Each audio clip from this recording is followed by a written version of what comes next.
Hello and welcome to Goodnight Flagstaff. My name is Margarita Bauza. Thank you for tuning in to our community story time. You can find a new chapter from one of our favorite family-friendly books at 8 p.m. each weeknight on the Literacy Center's YouTube channel and on Crater Radio, a local online radio station. The previous chapter is replayed on Crater Radio each weeknight at about 7:45, just before the new chapter airs. You can also listen to all previous Goodnight Flagstaff recordings on YouTube. We're currently reading Race to the Sun by Rebecca Roanhorse. If you'd like to check it out to read along with us at home, it's available in the Hoopla app in your Coconino County Library card. Check one out today. Please email us if you'd like to join our team of readers and connect with your community through stories. All ages are welcome. Our email is goodnightflagstaff@gmail.com. Last time we read together, Nijoni sacrificed her dream to be a hero in order to set all the lost ones, Davery, Mac, and her mom, everyone free. She didn't even get a chance to use her new weapon. One step at a time. Chapter 40. A lump in my throat makes it hard for me to swallow. That, I tell my little brother, is our mom. Whoa, says Davery. It can't be. She's dead, Max says flatly. And definitely not someone who would wear a leather jacket and motorcycle boots. No, she's not dead. She got stuck in a trial just like you did, and she couldn't come back to us until now. Is that really? He starts his voice a shaky whisper. I don't have to answer her because she's walking over. Davery slips away to give us some private time. Nizoni's right. That's what happened, Marcus, my mom says, standing awkwardly a few feet away. I am so sorry for leaving you, for failing you, for putting you both in danger now. This wasn't how it was supposed to. She puts her hand over her mouth. Her tears run down her face. You did what you thought was best, I said quietly. I sound grown up, but inside I feel like a confused and hurt little girl, even though I know why my mom did what she did. A selfish part of me still wishes she hadn't. Who cares why you left, Max says. You're back now. He rushes forward and our mom opens her arms. Mac falls into her embrace, giving her a huge hug. I can hear him sniffling a little. She looks up at me, trails of black mascara scoring her cheeks. She opens her arms a little more, clearly inviting me into the big old group hug reunion, but I cross my arms and give her a weak smile. Mac may be ready to forgive and forget, but I'm not quite there yet. Would you like to meet more relatives? Johanna E. asks, coming up beside us. He gestures to the other slayers who've been freed from their ember prisons. I look around, eyes wide. There are at least a dozen people stumbling around, gazing at each other in wonder. Navajo and English words fill the room as people talk rapidly, asking questions. One man sits on the floor, sobbing quietly. It must be pretty shocking to wake up here, especially for the older ones. These people are all monster slayers, I ask. Yes, child, says Mr. Yasi from his perch on the son's shoulder. That's your great-great-great-auntie. He gestures towards the woman in the velvet skirts. And that's, he points to the man in the bowler hat. Oh dear, it's been so long, I can't quite remember. Well, he says brightly, let's just say he's one of your distant ancestors. And this is your great-uncle, Mom says, disentangling herself from Mac. She beckons to the man who looks like a Navajo Elvis. Ya'ati Anali. Bethany, he says in a soft Navajo accent, is that you? They hug too, and there are more tears, but all I can think is, half my ancestors ended up leaving their kids to fight monsters. That doesn't seem like the greatest sort of lineage to have. I mean, fighting monsters sounded cool when Mr. Yasi first told us about it.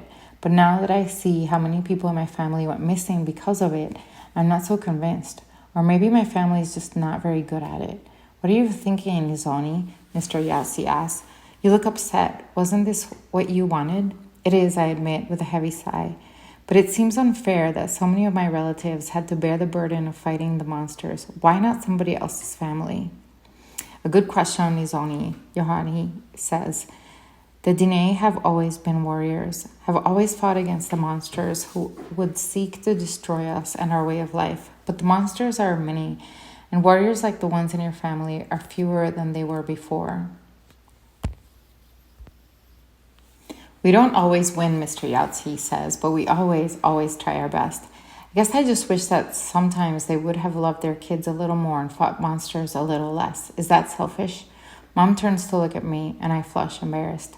Everyone gets really quiet, and I can feel the disapproving stares. My heart is beating super fast, and I know I definitely shouldn't have said that, but it's true, isn't it? Oh, Nizhoni. Mom comes to stand in front of me and tentatively places her hands on my shoulders. Shoulders she hasn't touched in more than a decade. Part of me wants to shake them off, and part of me wants her to hug me like she did Mac. Don't you see? I tried to save you from all this. I thought that if I could kill the monsters, you wouldn't have to. You would be free to grow up and become whoever you wanted to be. But all I ever wanted was you. Now I'm the one who's crying. My mom tries to embrace me, but I wrap my arms around my chest. She steps back. I'm sorry about the way things worked out. And what if sorry isn't good enough? Chill pill, Nizhoni, Mac mutters. I'm not sure why I'm acting this way. I should be happy my mom is back. What's wrong with me? Words probably seem pretty empty to you, Mom says gently. How about I work on earning your forgiveness, I blink. I didn't see that coming. So, like, actions speak louder than words? She nods. One step at a time, she looks around the room for Nizhoni's sake. Everyone murmurs their agreement, and I feel that awful hot anger inside me dissipating a little. Thank you, I say, and then remember my Navajo. Ahihi. Davey rejoins us, sensing that I've cooled off. After being my friend for so many years, he's an expert at reading my feelings. Johanna E. clears his throat. We all turn to him. I have something for you, Bethany Begay. Something you're missing. My crossbow, Mom asks, breathless. No, something else. He pulls a sword from behind his back. It's at least 3 feet long, and I swear it makes a low rumbling sound like distant thunder. Mom holds it up, letting it catch the light. It shimmers with the power of the storm. I'm not sure I deserve this, Mom murmurs. I wasn't sure myself when I fashioned the weapon a few minutes ago, the son admits. But I have decided to give you a second chance. Your children braved many dangers to get here. Your husband's life is at risk, and your aid will be needed to defeat the monsters. This is my gift to you. Ahihi, Johanna E. It's a powerful weapon. It's forged from lightning and not steel, says the son. It will strike true. He can't disguise his pride of craftsmanship. Excellent, says Mr. Yahtzee. Now we hear a great flapping sound outside, like 100 giant birds flying by at once. It fills the air, and Mac throws his hands over his ears. What is that? Johanna E. asks, alarmed. He may not recognize the sound, but I would know it anywhere. It's Lizine, the herald of Debe Nita. Come on. Grasping my bow tightly, I run out of the Lost and Found and head for the main gates of the House of the Sun. I can hear everyone following me. I stop on the front stairs outside, and the bird herald lands in the courtyard, black jet girl on her back. One of the bearer guards shouts in dismay as the velvet rope is knocked over and crushed under Lizine's massive claws, but Johanna E. says, leave it, I never liked the VIP section much anyway, too Hollywood. Lizine settles her massive black wings, and Black Jet Girl waves at us frantically. What is it? I ask her. Why are you here? Why is everybody here? Davey asks, looking up at the sky. The other great heralds of the 4 mountains circle above us. I recognize the great bluebird, Dolii of Tsudzil, the blue mountain. Flying next to him is Tsitsiri, a yellow warbler and herald of Duke Uzlid. I don't know the great grayish white bird beside them, but it must be from Sinsajini, and on each bird's back I can just make out the form of its guardian, blue turquoise boy, yellow corn girl, and rock crystal boy. Nizhoni, Black Jet Girl cries in a strained voice. What are you still doing here? Why are you not at the mesa with Johanna E.'s weapons of lightning? The sun has risen on the 4th day. Sure enough, the sky has begun to lighten noticeably, and we watch as, one by one, the lamps in the courtyard flicker off. We found the missing monster slayers, I explained, including my mom. They're ready to fight Mr. Charles.